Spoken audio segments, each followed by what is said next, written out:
Bismillahirrahmanirrahim. Assalamualaikum warahmatullahi taala wabarakatuh.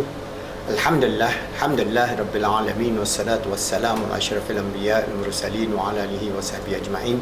Alhamdulillah, I have explained to you how we have this new paradigm of our information come from the realm of the intuitive heart. That means from the perspective of positive Islamic cognitive behavior therapy, our framework begins from the realm in which Allah has created us, all right, in the whatever is the levels of consciousness that we have, all the way to Him who is the creator, absolute creator, because when He created us, He manifested our existence. So when we talk about this nature of the intuitive heart and how we are different from the secularist atheistic model, like CBT is based on secular atheistic model. They just one situation, you have your thoughts, your emotion, your bodily sensation and your behavior is just one whole identity as a human being. But whereas for us, information, consciousness come from the realm of the intuitive heart, in which I will give you some more details. And I would like to read from our book. Inshallah, you purchase this book, Positive Islamic Psychology, a Transcendent Model to Achieve Peace, Happiness and Success. And you go to chapter 2 on the second principles, the second chapter 2, the second principles, the holistic transcendent nature of the human self. So I'll just read some verses of some of the translation of the verses of the Quran, because 1,400 years ago, Allah subhanahu wa ta'ala revealed to humanity the information which modern sciences only recently discovered. God revealed that our physical heart is linked to our inner spiritual heart, which can receive signal or light from Allah. The illumination or enlightenment from Allah affects both our physical and spiritual inner heart. Allah says, could then one whose bosom Allah has opened wide with willingness towards self-surrender unto Him, so that he is illuminated by a light that flows from his sustainer, be likened to the blind and the deaf of the heart? It's a question mark. Woe then unto those whose heart are hardened against all remembrance of Allah. They are most obviously lost in error. So this secular materialistic idea of existence based on atheism is those who are lost in error. So in another verse, Allah mentioned about not only that we have our Allah also mentioned that not only our heart have cell memory, our other organs like the skin also have cell memory that transcend the normal function of the skin. This is where another ayat where Allah tells in the Quran, verse 39, ayat 23, Allah bestows on high the best of all teachings in the shape of a divine reed fully consistent with itself, repeating each statement of the truth in manifold forms. A divine wreath wherein shiver the skin of all of those who stand in awe of their sustainer. But in the end, their skin and their hearts do soften at the remembrance of the grace of Allah. Such is Allah's guidance. He guides therein him that wills to be guided, whereas him whom Allah lets go astray will never find any guide. So even our skin has memory, not only our heart. So now we know that in our physical heart also we have neurons. Okay? So Allah tells us also about what experiment. There's so many experiments now being done. For example, Professor Libet summarized as follows about this experiment where he does at the University of California, where he discovered every thought, emotion, perception or movement happen before our consciousness can realize it. This experiment proved that there is a transcendent element beyond space and time that affects our emotion, perception and movement. So this is his experiment. Professor Libet L-Abiti from University of California, you can source his experiment. It shows that there is this transcendent nature even from our inner heart.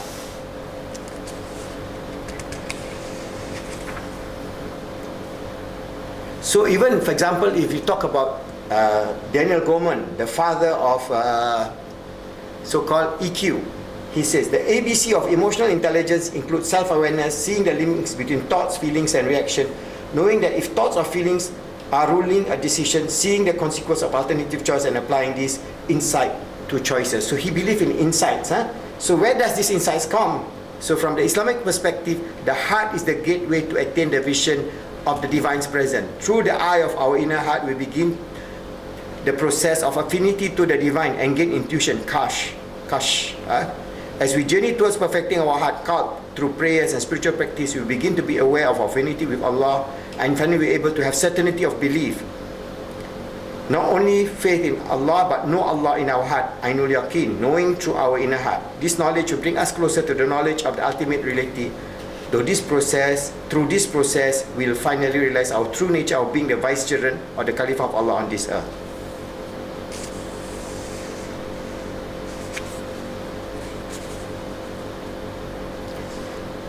And another paragraph, the spiritual heart cup is open to the physical world through the sensory organs, which are conceived to be the external window.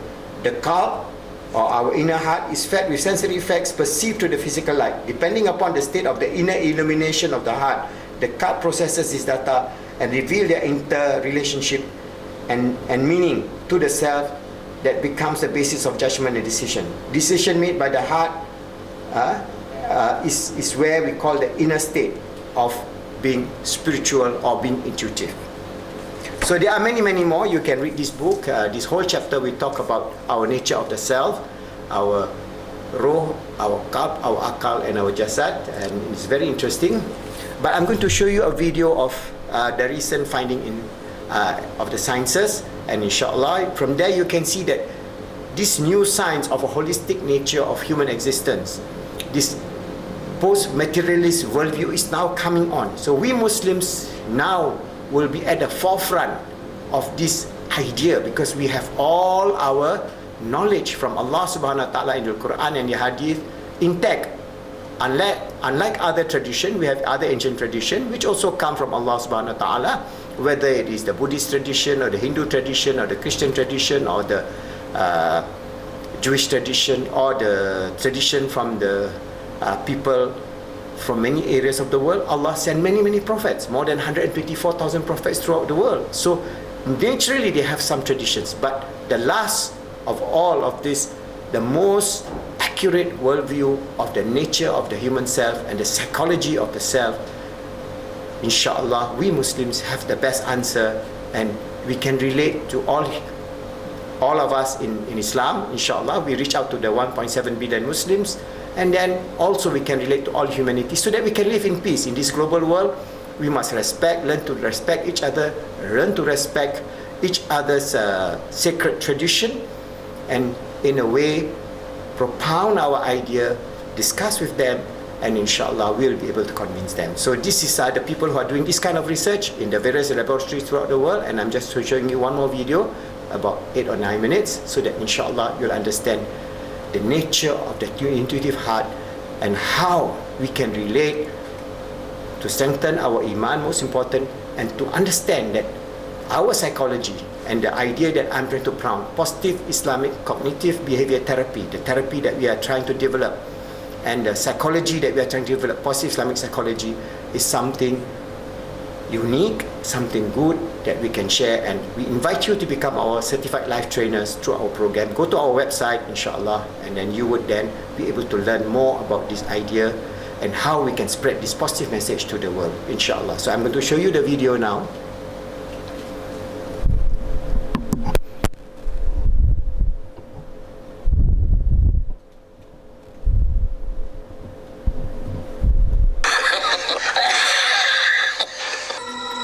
Some scientists now think they've found a system of neurons in the heart that challenges the orthodox view of the brain. Until the recent past, science has glorified the brain. The questions we should be asking as scientists is that the only place these things happen? When we just know about the heart and its remarkable energy and its connections with the brain and its neurons and its hormones, if we know that, shouldn't we be asking and here comes the key scientific question, is there another source of intelligence? Is there another way to think? Not instead, but also. The question isn't either or. The question is and. And if we only glorify the brain, we'll never be open to the possibility that another organ thinks.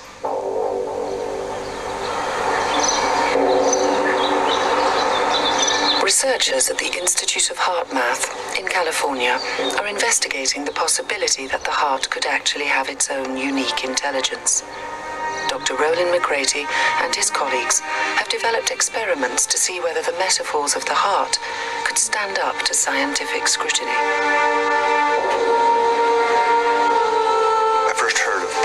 Ingersoll when I think he contacted me in terms of exploring possible mechanisms that might explain the phenomena of a heart transplant recipient taking on some of the personality characteristics of the person that they got the heart from. He interviewed quite a number of patients that had this experience, and there's enough of this that I think we have to take it seriously, that there is something going on here. Dr. McCraty's research is controversial, but he found support in evidence provided by a neurologist, Dr. Andrew Amour from Montreal in Canada. After many years treating patients with heart disease, he observed there was more to the heart than the current scientific model could explain. In those days, the 60s, there was no consideration of the nervous system. The heart was just a pump. And the reason is because people have not had the facility to see the heart in any other form. You look at it and it's a pump, right? And my own bias is that in the last 50 years or so, we have developed the ability with all the electronics to record more than just the muscle on the heart, but the neurons on the heart. As he looked closer, he noticed something remarkable. I started to record outside the heart and found neurons that no one had expected before. And I thought, gee, that's sort of nice. I wonder if that could be on the heart, right? So from there, and having developed techniques that I felt good about, I put them on the heart and bingo, they worked. He had discovered a sophisticated collection of neurons in the heart. According to him, they were organized into a small but complex nervous system. He called it the little brain in the heart. Suddenly, our traditional views on the brain and intelligence were being challenged. If the heart had brain cells, could it have its own unique type of intelligence? The researchers at HeartMath believe so. They call it heart intelligence. The heart itself has a quite complex nervous system, and all the types of neurons and the way they're wired together to be able to say that the heart has a functional brain. And Dr. Armour has pictures of it. I mean, there's definitely a little brain in the heart. And the types of neurons that are in the little brain in the heart have also been demonstrated to have both short and long-term memory, using the same type of techniques that you use to show that neurons in the brain exhibit memory. This little collection of neurons can retain input function for a little while. So if your heart beats, puts it in, this little guy is still oscillating. So the last cardiac cycle could set up a number of future cardiac cycles. That's memory.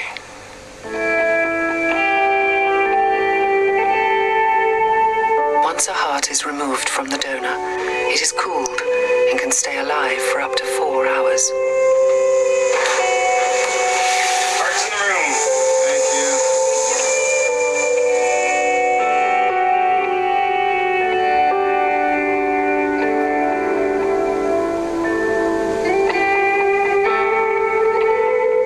Only when the heart is perfused with blood from its new owner does it spontaneously start beating again. It is thought that this internal nervous system, or brain in the heart, is what allows a heart transplant to work. McCraty goes further. Certainly the function of the heart itself have got to be transplanted and go along. When you think of the heart, it's a very complex organ. All the coordination that has to happen within the heart for it to pump efficiently, and it really can't function properly and efficiently without the neural system in the heart. But that's very clear. So that those types of functions have got to get transplanted, and there's certain types of memory there that the heart has to remember what it did last beat or a few beats ago to be able to function properly now. Boy, the heart started beating right away, didn't it? Very nice.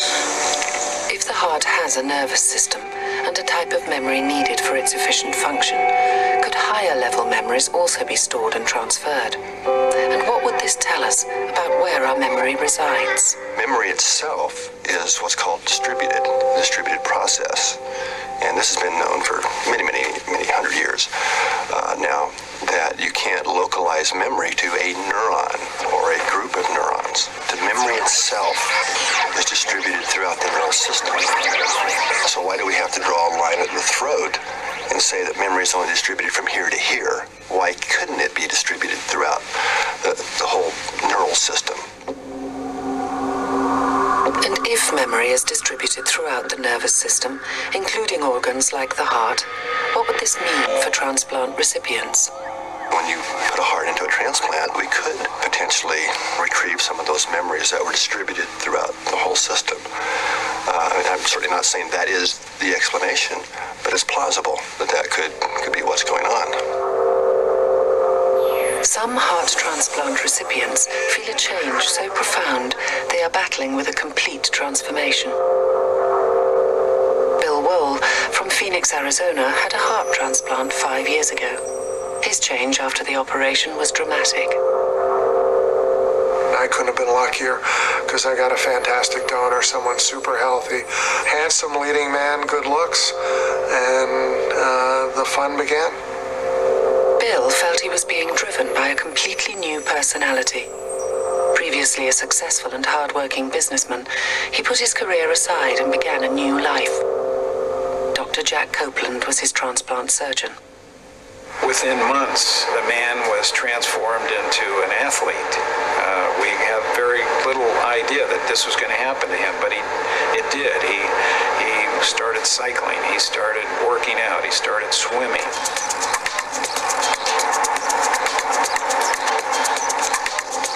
Just months after his operation, Bill began training excessively.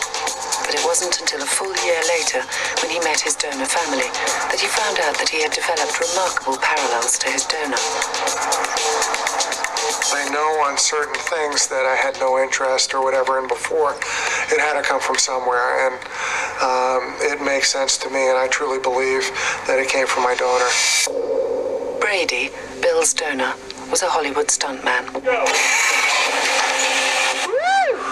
It was only when Bill met his donor family that his new interests seemed to make sense. He is convinced that he has inherited many personality traits through his donor's heart.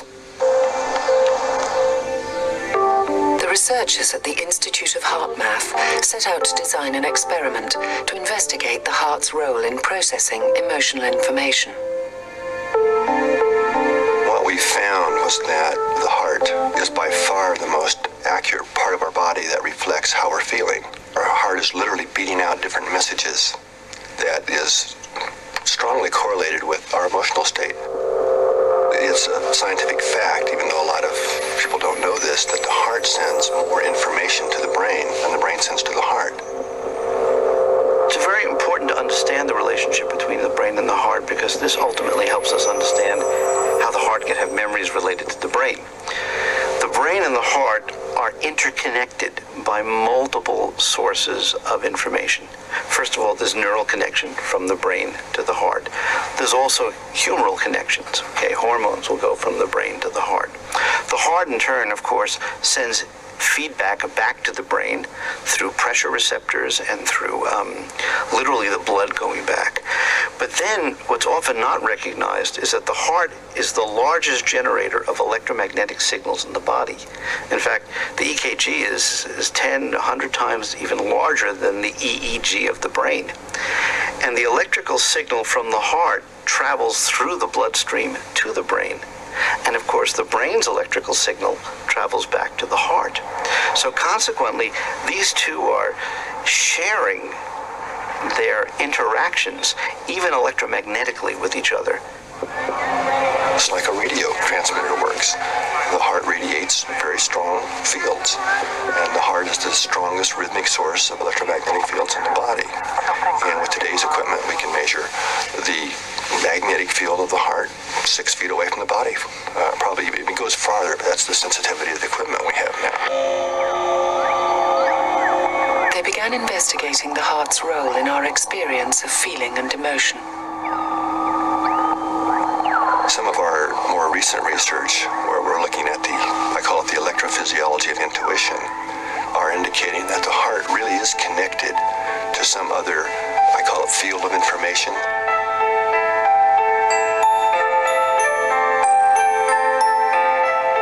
In the experiment, subjects were shown photographs chosen to cause extreme emotions, both positive and negative.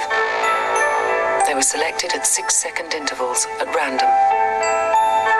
They recorded the physiology of brain and heart activity. What we found is in that what we call pre-stimulus period before they saw the photograph, that both the heart and the brain would react differently. That the heart was shifting, was changing before the brain was. According to McCraty, the experiment shows that the heart is behaving intuitively. Remarkably, the heart registers an anticipatory response before a disturbing image appears on screen and sends a message directly to the emotional centers of the brain. The brain then prepares the body to take action. This was even a surprise to us. The heart was plugged into this type of information even before the brain. Where all this leads, according to McCraty, is to a suggestion that the brain doesn't have an exclusive role in information processing. It is quite plausible then that if we transplant a heart from one person to another, that transplanted heart is connected to that field of information from the person that they got that heart from. And it feels like there's somebody else inside them. McCraty's theories are not accepted by mainstream medicine. But patients like Claire Sylvia are still searching for an explanation for what they feel. With new evidence that an organ like the heart could have its own unique type of intelligence, we are moving towards an understanding of how the heart, in collaboration with the brain, has a role to play in interpreting the world around us. The heart may be, based on current science, a sentient, thinking, feeling, remembering organ. That's the story. The transplant patients are some of the data. If that's true, then we ask the question, have we been thinking without a heart for all these years, or at least not as much with it as we should? If that's the case, we better wake up and have a heart.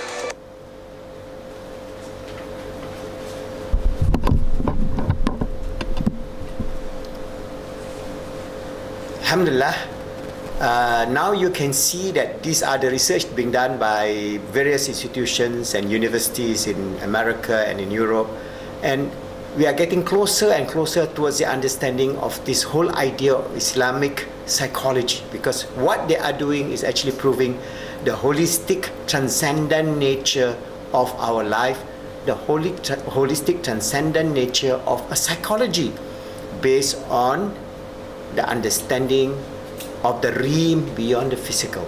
And the realm beyond the physical, now they're talking about consciousness, universal consciousness. For Islam, we are not only talking about that, we are talking about the realm of the spiritual world and the realm of Allah subhanahu wa ta'ala, which between us and that realm, according to our Prophet and our scholars, there are 72,000 veils of hijab. So these are factors that maybe we cannot go right into the detail of the aspect of the nature of Allah, but from the perspective of understanding our existence in this world and understanding the gift of Allah of our ruh, our qalb, our heart, our akal, both the physical and the spiritual aspect, and our jasad, we can then develop positive Islamic psychology and our treatment protocol of positive Islamic cognitive behavior therapy that inshallah will serve the ummah and help the ummah to go through this 21st and 22nd century full of peace, happiness and success, and inshallah spread this message to all humanity in the future, inshallah.